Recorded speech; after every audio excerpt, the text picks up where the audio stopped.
Hello.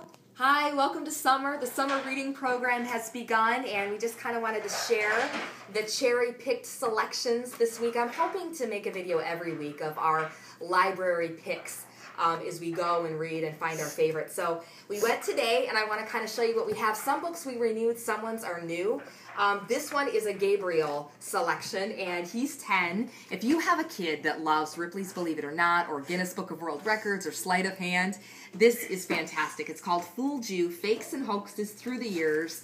And they're different true story of people who tried to say, oh, I found the real mermaid or the real Bigfoot, and then how they were discovered. And that's fascinating, so a fun one there. Landing at Ellis Island. This is one I would recommend for maybe 7 and above. And it's easy to read, but this is a theme that is a little dense for little kids. So, Gabe, are you okay? My videographer there was injured.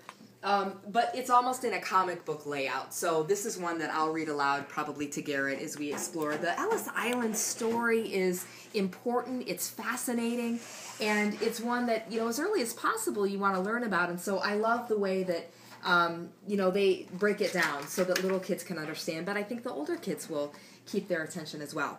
Edgar Allan Poe's Pi is a brand new book that just hit the library. We got it today, and it's math puzzlers in classic poems. So you have Emily Dickinson, you've got Robert Frost, Langston Hughes, different poets, and their writings are laid out in the form of equations of math problems, which is not my strong suit, but it's a fun way, a creative way to have kids think. And this is Emily Dickinson's telephone book. You have to kind of do the math how many telephone books she has in the form of the poem. That's a fun one for the older ones, I would say. Some of them are a little bit difficult. And the Trojan Horse, another selection we recommend. Again, this is one, as Garrett is 6, I will probably read to him. But as you can see, the level is not that difficult. I would say 7 and up, adequate. And a story that is so fascinating and exciting, but the themes and some of the names are hard. So this is a great introduction too. And that comic book layout is a keeper. And there's not too many little bullet points here. There's just enough.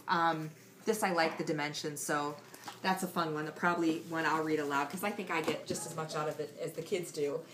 Buried Alive, the story of the Chilean miners, a true story, one that maybe the kids heard the headlines of the news. This breaks down the full story. It's a long book, but it's got elements of faith, facing death, fortitude, one you can really spend a lot of time talking about, the lessons. Silent Star, this is probably the 1 or 2 top pick that I would recommend. The story of deaf Major League William Hoy. We are in baseball season right now, so it's timely. This is his true story of being hearing impaired and succeeding in a time that it was unusual, so that's a good one.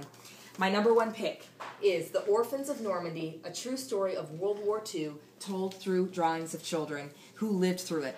Girls in France, in an orphanage, that were living under Nazi occupation, that had to evacuate. They had to walk a long distance. It is unbelievable to read the story. Here is the actual drawing, and then translated French into English. This happens to be Janine Olichan 12. And as you can see, what they witnessed is unbelievable. So for me as an adult, it was heavy, you know, just to kind of sit and contemplate that. Orphans of Normandy, number 1 pick. A couple more real quick because we love history. Hindenburg. This is one that if, you know, kids were exposed, they could be scared. So this is one to read, and it's really laid out very well to talk about independent reading or reading aloud. The 10 Worst Creepy Egyptian Mummies. This whole series is fantastic. This is a good one. Another kind of bullet point, animation, cartoonish style. Not animation, cartoonish style. And then finally, Bambino and Mr. Twain. This is the story of Mark Twain, his daughter, and her cat.